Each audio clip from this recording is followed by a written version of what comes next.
Mga boss, may gagawin tayong powered speaker. Ang tatak niya ay Samsung. Tingnan natin yung likod. Yan. Ang may-ari nito ay yung may-ari din ng Top Pro. Ayan si Kuya Arman Sevilla. Yan, ito yung pinaka niya, Samsung Auro D210. Yan, 200 watts powered speaker. Ayan yung mga schematic niya kung paano mag-connect.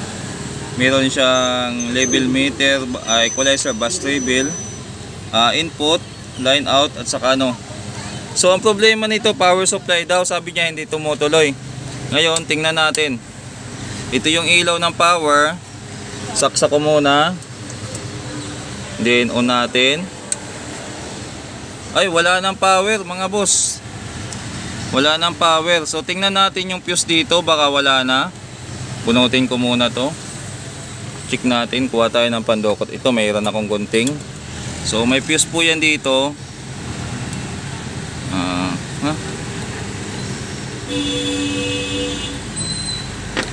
Ayan, ayaw matanggal Ayun. Tingnan natin yung fuse kung buo pa. Tester tayo, tester. Ilagay ko muna yung camera natin dito. Ilagay natin sa buzzer. Naka-buzzer mode na yung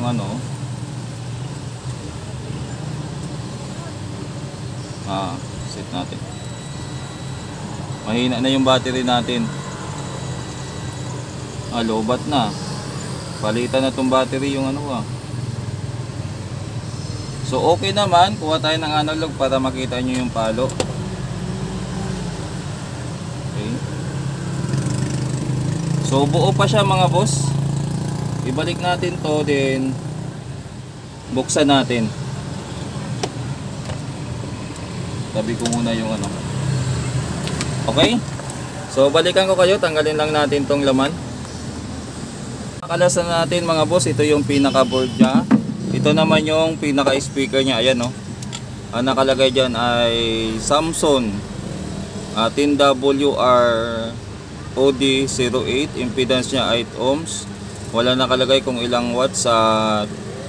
Design and engineered by Samsung Technology, New York. Tapos made in China. Pati yung driver unit nya, yan Samsung din. Ayan. So kakalasin natin muna to, kasi mukhang andito yung power supply nya from dito sa switch papunta dito. So alamin natin kung paano natin to gagawin. So may mga screw pa siya dito. Kalasin ko muna mga boss. So ito na yung pinaka power supply nya mga boss. And from doon sa switch hanggang dito, ito yung pinaka primary. Ay tika lang, asan ba primary nito? Alamin natin nga mamaya. Sabi ng may-ari hindi tumutuloy yung power nito, pero nung nabuksan ko, tinisting natin, walang power. Ano kaya nangyari? Tapos may kulang na tornilyo dito. So itong kulay blue ay connection ng woofer, sa woofer. Tapos yung kulay pula naman dun sa dulo ay para sa tweeter. Ayun yung dividing ng tweeter, o meron siyang high pass filter. Ayan. So ibig sabihin baka itong IC na to ay para sa tweeter. Yung sa woofer baka nasa ilalim. Ayan may screw siya dito. Naka SMD na rin siya. So gagawin natin dito ay ihang ko muna tong supply, tapos susukatan ko baka sakaling o titingnan natin dito, baka may sumabog. Suriin ko muna ng maigi. Update ko kayo mamaya mga boss. So check muna natin yung input pala kung so lobat na yung digital. Naka-analog tayo, nakasit sa 1000. So check natin kung papasok yung 220 volts. Ayan. So tama naman, 200 nasa lagay natin sa 250. So nasa 220 naman yung ibig sabihin may problema talaga dito. Dito tayo magpo-focus sa power supply. So normal naman yung pumapasok na patay natin switch. Okay? So good naman yung switch. Okay naman, normal naman yung nasa 200 plus yung input voltage nya. Ngayon check natin yung output. kung may masusuka tayo dito. Yan, tusok natin. So wala mga boss, ibig sabihin sira talaga yung power supply nito. Wala na rin kasing ilaw. So focus tayo dito. Tingnan ko muna yung mga happenings dito kung ano. Then update ko kayo mamaya. Okay mga boss, so ito na yung pinaka power supply board nya. Kinalas natin. Then ang unang natin gagawin dyan, wala naman ditong nakadaan lang ng varistor, NTC, tapos choke coil, dalawa, capacitor, filter, tapos diode. So ang gagawin natin, check up natin tong capacitor kung may voltahe na pumapasok dito, kung may pumapasok na voltahe. So dulo-dulo tayo kasi naka-bridge yan yung dito yung dulo dito. Tapos yung kister natin nakasit na rin yan sa DC 250 volts para sigurado. I-1000 natin kasi baka sumobra. So natin. Then isasaksak natin. So tingnan nyo yung kung magkakabultahe. So meron, ayan, nasa 200 din. Lagay natin sa 250. Ayan, check natin ulit. Ayan, sagad. So check natin dito yung output kung meron. Baba natin, lagay natin sa 50. So meron siyang kunting voltahe, kunting-kunti lang yung output nya. Yan. Yan.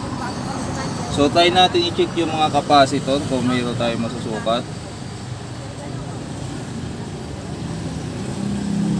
So meron dito. Double check natin muna. Teka lang, bunutin natin.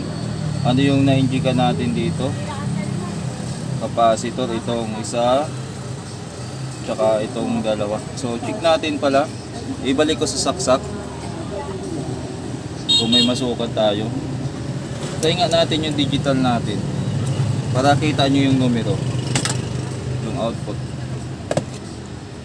natin, kung sana hindi ito malubat. Ayan. So sukatan natin, dito natin ilagay. Yan lang, para kita-kita. Ayan. So nakasit tayo sa DC. Try natin isaksak ulit. 28, 27. Dito wala na sa dalawang capacitor. Wala na. So alamin natin, mayroon na ditong 28, but dito sa dalawang capacitor wala. So bali kasi ito mga boss, apat ang capacitor. Dito sa dalawa may nare-reading tayo. Dito wala. So aalamin natin yan. Tingnan natin yung connection kung paano.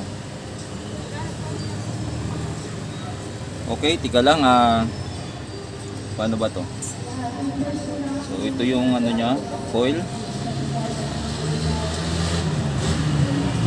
So check natin tong coil. Set ko nga to sa resistance.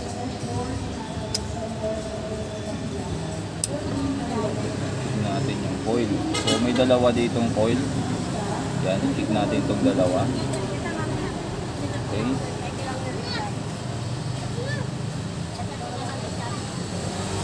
Ba't wala? Parang putol ang coil. O hindi ko lang nadiin. Meron. Ay.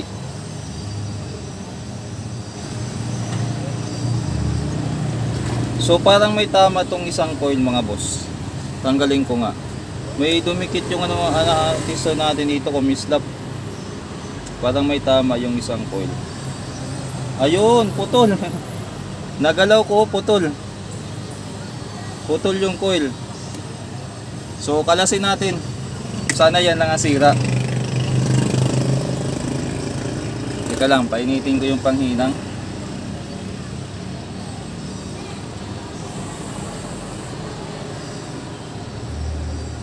Ay. Kaya pala parang meron, parang wala pag-tester ko kanina.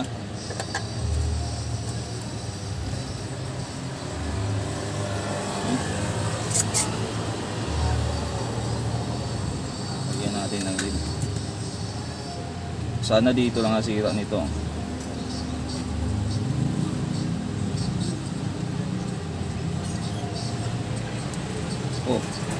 islap.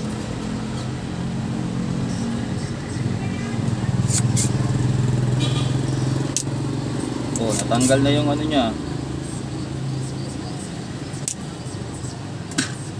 Ayaw matanggal ito. So putol na pala siya dito mga boss. Ayan oh. Putol na yung paa. So ano diskarte natin dito? Hiwain muna natin to, tapos tingnan natin kung pwede nating ano, iusog.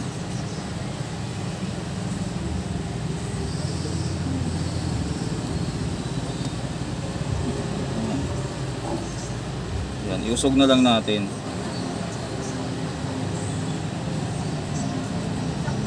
Kaya ba iusog? Para ano?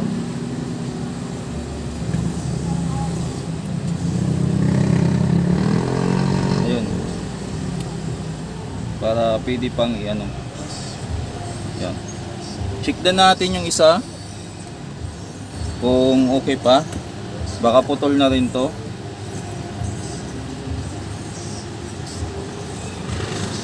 Sabi kasi ng may-ari, pa-power daw tapos hindi tutuloy.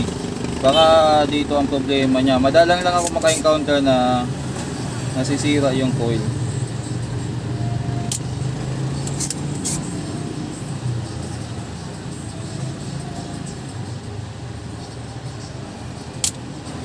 Oh, tanggal na. O ganun din mga boss, ang nangyari, putol din.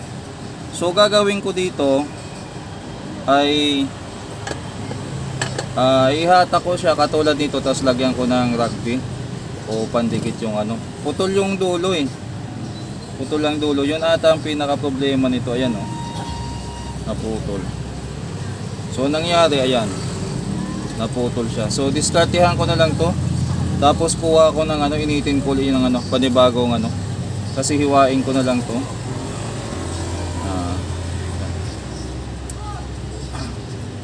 Ibababa na lang natin. Tapos ayan.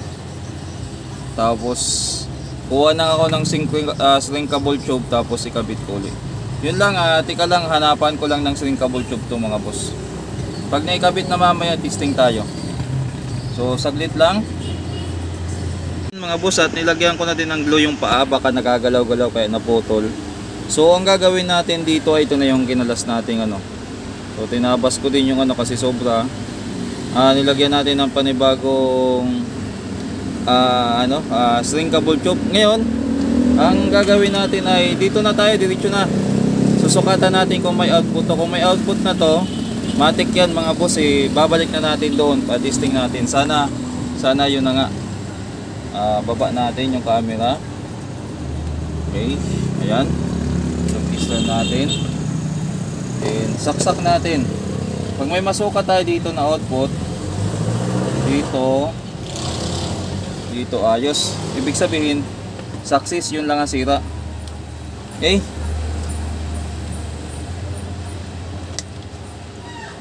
Sukat tayo. Okay, meron na mga boss, 28. Okay, meron na. Ibig sabihin, ito ang problema niya. Madalang kung maka-encounter ng ganun. Believe din ako sa power supply nitong ano, matibay. Ito lang talagang nadali. So, mamaya ipapa-discharge lang natin yung ano, mga natirang supply sa capacitor para pagsalpak natin doon sa board hindi mag-spark. Then iti-testing natin yan. Sana success. So, update ko kayo mamaya mga boss, saglit lang. Ayan mga boss, moment of truth na kung sakaling ano, iilaw na to, kung good na yan. Then mag-testing tayo. So saksak ko na. Then power on natin. Ayun, umiilaw na. So try natin lagyan ng audio. Ayan, sana gumana to. Audio. Ayos.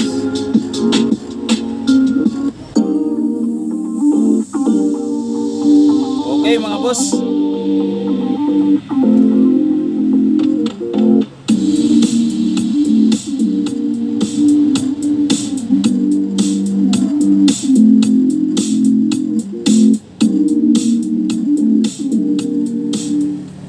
Okay na. So ayos na yung power. May sounds naman, ibalik ko na lang sa ano to, yung testing natin. So ayan mga boss, sa gabay ng Panginoon, hindi tayo pinahirapan sa amplifier na to at lagi tayo magpapasalamat sa Diyos. Isa din tong biyaya para sa akin kasi nagawa ko, magkaka-income ako dito. Maraming salamat po. Ayos na.